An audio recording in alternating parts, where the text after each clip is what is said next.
বন্ধুরা, কথায় আছে ভগবান পাশে থাকলে না বিপদও পাশ দিয়ে বেরিয়ে যায়। তো এরকম একটা ঘটনা আজকে ঘটলো।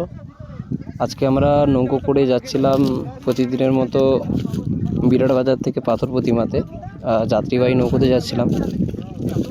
তো হঠাৎ করে নৌকোটা যখন তেঁতুলতলা নৌকো থেকে যাত্রী তুলে ব্যাক করে বেরিয়ে পাথরের দিকে যাওয়ার জন্য রেডি হচ্ছিল, তখনই নৌকোর পেছনে যে হালের যে সেগুনটা থাকে সেগুনটা ভেঙে যায় এবং ভেঙে ঠিক পেছনে বসে চারজন ছিলাম। চারজনের মধ্যে আমরা দুজন ছিলাম, বাকি দুজন আমাদের সাইডে অপোজিটে বসেছিল।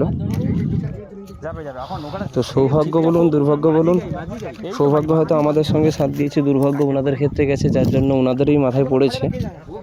সেই জায়গা থেকে আমরা তো কিছুটা রেয়ে পেয়েছি এবং তারা দুজন অনেকটা গুরুতর আহত হয়েছে।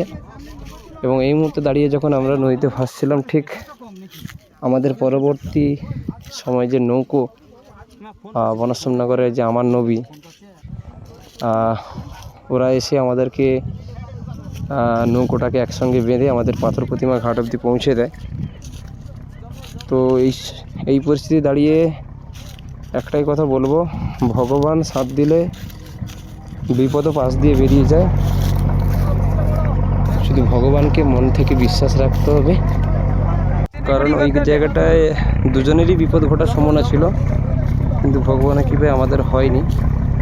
তো ভগবানকে অশেষ ধন্যবাদ জানাবো। যেটা